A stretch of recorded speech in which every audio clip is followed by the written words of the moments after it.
내가 그 생물들을 보니 그 생물들 곁에 있는 땅 위에는 바퀴가 있는데 그 네 얼굴을 따라 하나씩 있고 그 바퀴의 모양과 그 구조는 황후같이 보이는데 그 넷은 똑같은 모양을 가지고 있으며 그들의 모양과 구조는 바퀴 안에 바퀴가 있는 것 같으며 그들이 갈 때에는 사방으로 향한 대로 돌이키지 아니하고 가며 그 둘레는 높고 무서우며 그 네 둘레로 돌아가면서 눈이 가득하며 그 생물들이 갈 때에 바퀴들도 그 곁에서 가고 그 생물들이 땅에서 들릴 때에 바퀴들도 들려서 영이 어떤 쪽으로 가면 생물들도 영이 가려 하는 곳으로 가고 바퀴들도 그 곁에서 들리니 이는 생물의 영이 그 바퀴들 가운데에 있음이니라. 그들이 가면 이들도 가고 그들이 서면 이들도 서고 그들이 땅에서 들릴 때에는 이들도 그 곁에서 들리니 이는 생물의 영이 그 바퀴들 가운데에 있음이더라. 그 생물의 머리 위에는 수정 같은 궁창의 형상이 있어 보기에 두려운데 그들의 머리 위에 펼쳐져 있고 그 궁창 밑에 생물들의 날개가 서로 향하여 펴 있는데 이 생물은 두 날개로 몸을 가렸고 저 생물도 두 날개로 몸을 가렸더라. 생물들이 갈 때에 내가 그 날개 소리를 들으니 많은 물소리와도 같으며 전능자의 음성과도 같으며 떠드는 소리 곧 군대의 소리와도 같더니 그 생물이 설 때에 그 날개를 내렸더라. 그 머리 위에 있는 궁창 위에서부터 음성이 나더라.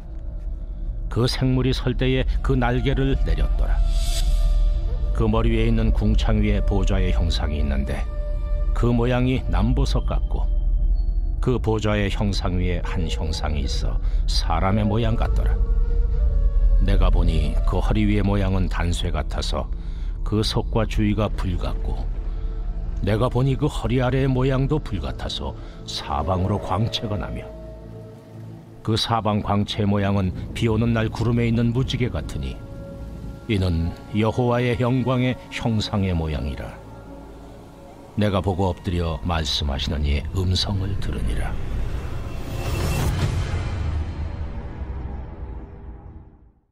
오늘부터 우리가 본격적으로 에스겔 말씀을 이제 함께 묵상하려고 하는데요. 자, 오늘 본문에 보니까 사로잡힌 그발 강가에서 순간 에스겔에게 하늘이 열리더니 특별한 말씀이 임하게 되는 그런 상황입니다. 자, 그러면서 어떤 한 형상 하나를 보게 되는데 에스겔은 이 형상에 대해서 중요한 해석을 한 가지 얻게 됩니다. 자, 그렇다면 에스겔이 본 형상이 과연 무엇일까요? 오늘 본문의 말씀에 보니까 자, 이 생물은 앞뒤 좌우로 얼굴을 가졌는데요. 얼굴이 제각기 다 달랐다라고 이야기합니다. 정면은 사람, 오른쪽은 사자, 왼쪽은 소, 뒤쪽은 독수리의 얼굴이었습니다. 그리고 4개의 날개와 소의 발을 가졌다라고 기록하죠. 자, 그렇다면 여러분, 이 수수께끼 같은 형상이 무엇이라고 생각하십니까? 어떤 학자들은 이 형상이 거룩한 천사나 하나님을 의미한다라고 말하는 학자들도 있어요. 그런데 사실은 그렇지 않습니다. 이유는 이사야 선지자가 거룩하신 하나님을 만났을 때 그의 반응이 어떠했는지를 혹시 기억하시죠? 거룩하신 하나님 앞에서 철저히 자신의 죄와 더러움이 낱낱이 드러나게 됩니다. 그리고 거룩하신 하나님 앞에 서 있는 그 자체가 불가능할 정도로 그분 앞에 더 이상 가까이 나아가지 못하는 그런 거룩함의 경계를 느끼게 되죠. 그래서 이사야 선지자는 너무나 두려웠고 너무나 무서웠습니다. 거룩하신 하나님을 본 그 자체가 자신에게 죽음을 가져올 수 있기 때문이었습니다. 그런데 이 현상이 사도 요한이 반모섬에서 성령에 이끌려 하나님 나라로 가게 되었을 때 동일하게 거룩하신 하나님 앞에서 또는 천사 앞에 섰을 때의 반응과 너무나 동일한 내용이죠. 자, 그런데 오늘 본문은 아무리 봐도 이 생물의 현상이 거룩하신 하나님이나 또는 거룩한 천사라고 단정할 수 없는 이유가 있습니다. 그것은 뭐냐면 에스겔이 마치 이사야처럼 사도 요한처럼 하나님을 뵙는 그 자리에서의 떨림, 경외로움, 안절부절하지 못하는 죄인으로서의 모습이 전혀 등장하고 있지 않기 때문입니다. 자, 그렇다면 오늘 본문에 등장하는 이 4개의 생물은 무엇을 의미하는 것일까요? 바로 당시 이스라엘 주변에 버젓이 존재했던 제국들을 상징하는 것입니다. 자, 그 이유가 있는데요. 오늘 본문 15절에 보니까 이 생물들은 바퀴를 가지고 있다라고 기록합니다. 자, 그런데 대다수의 학자가 말하기를 이 바퀴는 보석이 박혀있는 화려한 바퀴를 말하는데, 역사 속에서 이렇게 화려한 바퀴를 가진 것이 바로 병거의 바퀴라는 것이죠. 그래서 당시 제국들은 전쟁의 승패가 다름 아닌 이 병거의 숫자로 판가름 날 수 있을 만큼 중요한 무기체계였기 때문에 어떻게 해서든지 이 병거를 최대한으로 많이 만들어서 소유하고자 혈안이 되어 있었던 것입니다. 그런데 오늘 본문에 보니까 이 생물들이 병거를 소유한 겁니다. 자, 이게 무슨 뜻이겠습니까? 자, 이 네 생물은 이스라엘을 멸망시킨 제국들입니다. 이들은 하나같이 사납고 무서운 모습을 하고 있는 겁니다. 자, 그런데 오늘 여기서 우리가 눈여겨봐야 하는 부분이 하나 있는데요. 에스겔이 오늘 자신에게 임한 하나님의 말씀으로 이 생물들, 제국들을 다시 보기 시작하는데요. 에스겔에게 있어서는 늘 두려움의 대상이었고 범접할 수 없을 만큼의 힘을 가지고 있던 제국들이었는데, 이상하게도 오늘은 그 제국들이 하나도 두려워 보이지 않는 겁니다. 자, 여기서 굉장히 중요한 진리 한 가지를 발견하게 되는데, 그것이 무엇이냐면 에스겔이 가만히 말씀을 통해 생물들을 들여다보니까 마치 생명이 없는 인형들이라고 하는 사실을 발견하게 된 거죠. 그러니까 겉으로 보기에는 무섭고 사납기도 한데 그 누군가가 이 생물들을 조종하는 존재가 없다면 아예 단 한 발자국도 움직일 수 없는 소위 인형과도 같다라는 것을 에스겔이 깨닫게 됩니다.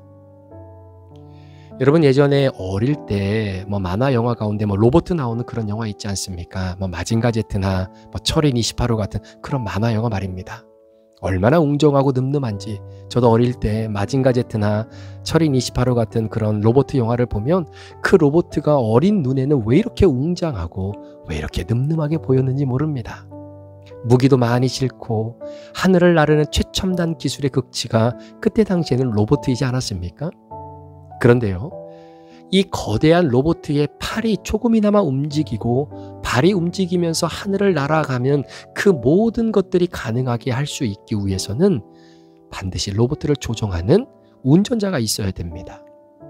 어떻게 보면 개미만한 크기의 운전자가 없으면 절대로 그 거대한 로봇은 단 한 발자국도, 손가락 하나도 움직일 수가 없다라는 것이죠. 마찬가지로 오늘 에스겔이 그것을 본 겁니다.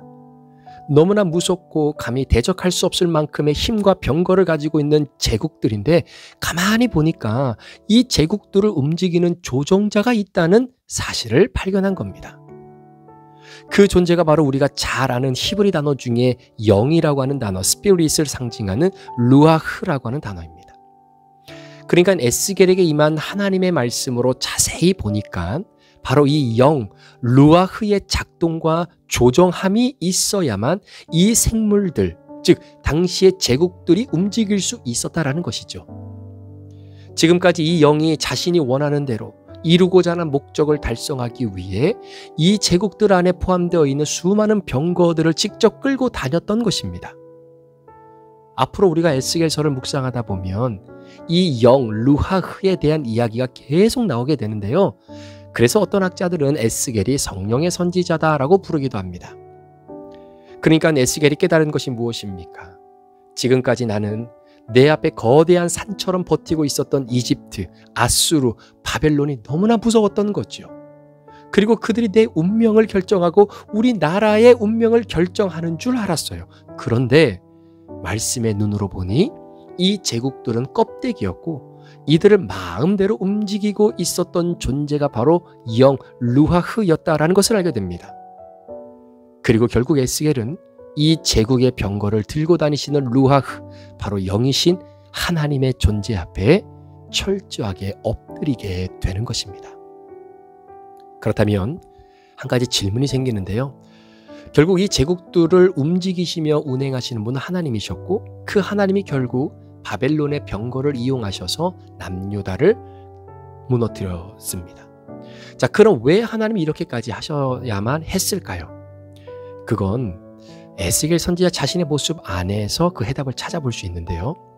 자, 어제 말씀이죠. 자, 1절에 보시면 하나님의 말씀이 당시 제사장 부시의 아들인 에스겔에게 임하게 됩니다. 여러분, 지금은 상황은 좀 다르지만 그때만 하더라도 제사장은 성직이었습니다. 그러니까 임명직이 아니라 그냥 자동적으로 대물림되어지는 성직이었어요. 아버지가 제사장이면 아들은 그냥 제사장이 되고 그 가문은 제사장 가문이 되는 것입니다. 참고로 에스겔이 환상 가운데 하나님의 말씀을 받은 때가 정확히 여호야긴 왕이 죽고 약 5년 정도 되었을 때이고요. 당시 에스겔 선지자의 나이가 30세가 되던 해였습니다. 자, 그렇다면 왜 30살 늦지막할 때쯤 이 말씀을 환상 가운데 에스겔 선지자로 하여금 보게 하셨을까요? 여러분, 이스라엘 나라에서의 제사장은 백성과 하나님을 연결하는 통로였습니다. 그래서 제사장들은 백성들이 낸 11조를 받아서 생계를 유지했었습니다. 따라서 백성들이 경건하고 거룩하게 하나님이 주신 소유의 10의 1조를 하나님께 드리며 제사장에게 주는 그 자체가 영적인 안정감을 유지하는 또 하나의 전형적인 모습이 또 되었다라는 것이죠. 자, 그러면 제사장들은 그 11조를 받아 생계를 유지하면서 하나님이 주신 이 성직을 최선을 다해 감당하고 백성들의 신앙과 세상의 복을 빌어주는 바로 그 역할을 온전하게 감당하게 되는 것입니다. 자, 그런데요, 백성들이 어느 순간 타락하고 하나님과 점점 멀어지면서 제사장을 위해 드려야 할 11조를 하지 않습니다. 하나님께 바쳐야 할 10의 1조를 뜨문뜨문 들기 시작합니다. 내 소유의 11조를 떼어서 제사장 생계 유지에 도움을 준다는 것 자체가 어느 순간 너무나 아깝게 느껴지게 되는 거죠. 그러면서 백성들은 하나씩 거룩을 잃어가고 그러다 보니 자연적으로 제사장들의 삶에 생계의 문제가 생기게 됩니다.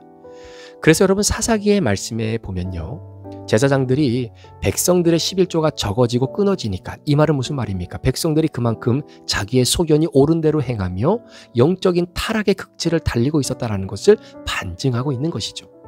그래서 결국 11조가 적어지고 끊어지니까 생계 유지를 위해 제사장들이 제사장직을 내려놓고 돈이 되는 다른 일을 하게 되는 사태가 벌어지는 장면이 여러분, 사사기에도 버젓이 드러나고 있습니다. 따라서 제사장은 백성의 거룩함과 연결되어 있기에 여기에 사명을 걸어야 되는 거죠. 자, 그런데 시간이 지나고 평안해지면서 이 제사장직의 정신이 희미해집니다. 이스라엘 백성들이 물질적으로 풍부해지고 하나님의 축복 속에서 하루하루를 살아가다 보니 그 은혜를 망각하다 결국은 하나님이 우리에게 주신 이 천직, 바로 이 제사장직이라고 하는 사명이 결국은 직업이 되고 결국은 백성들에 의해서 주어지는 그 11조가 제사장들에게는 월급이 되어버리는 상황까지 치닫게 되는 것이죠. 그러니까 문제의 핵심은 아무 생각 없이 제사장 직책을 감당하다 보니까 어느 순간 내게 주신 사명은 일이 되고 백성들을 위해 드리는 예배는 종교 서비스가 되고 백성들을 통해서 주어지는 그 양식은 은혜가 아니라 월급이 되어져 버렸다라는 사실입니다. 의미가 사라지게 되는 거죠.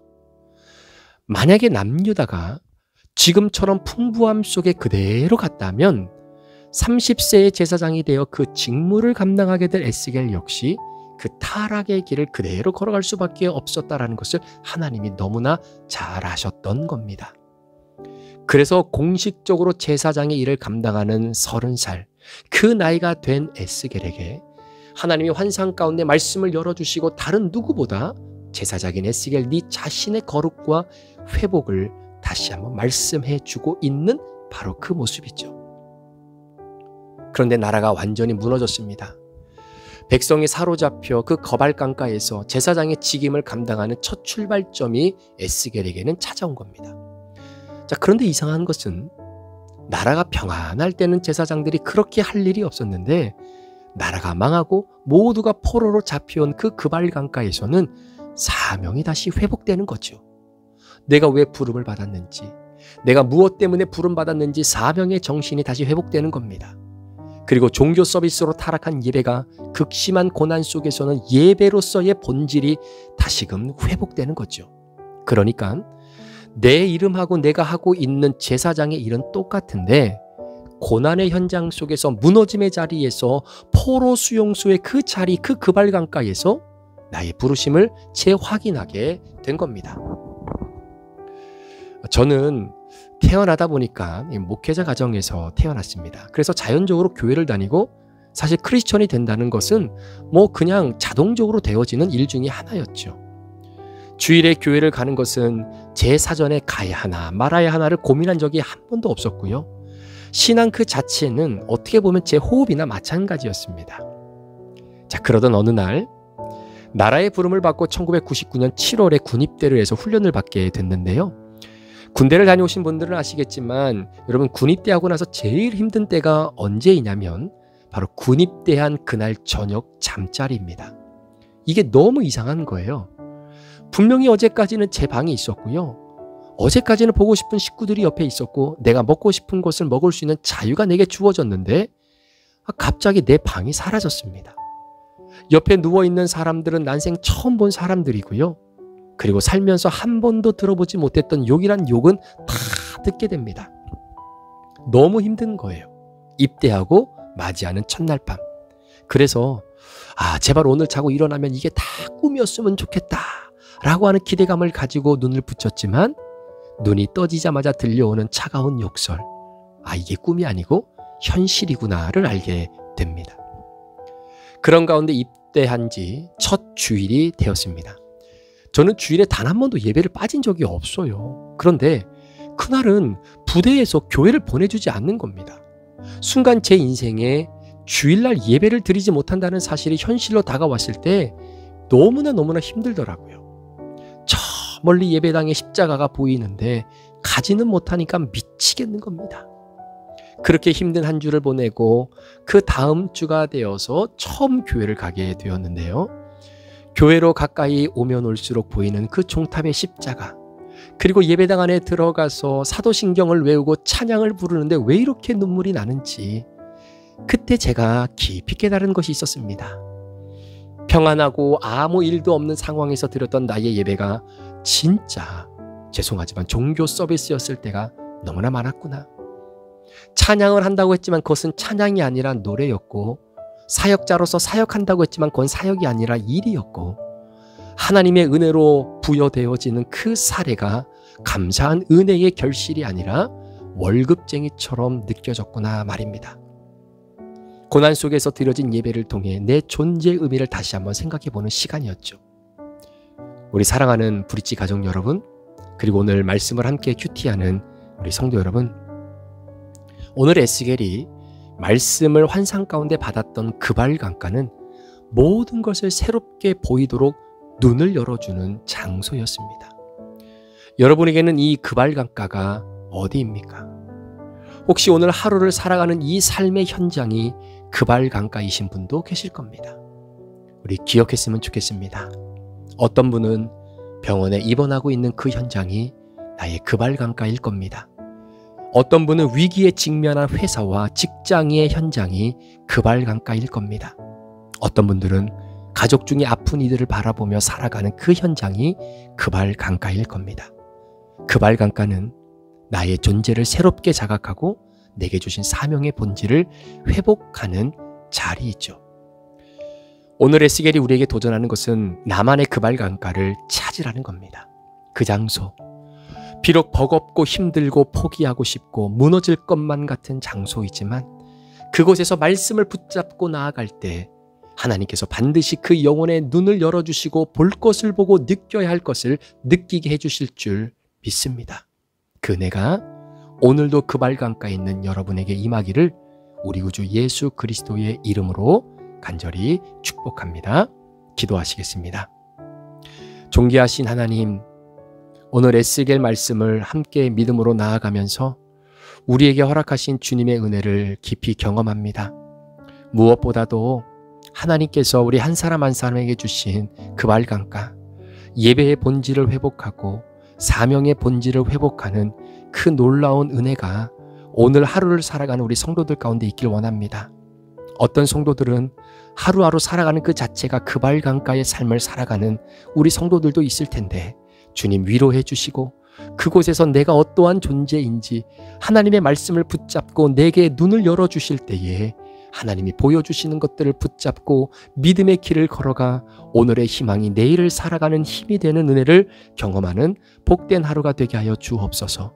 감사를 드리며 예수 그리스도의 존귀하신 이름으로 축복하며 기도합니다. 아멘.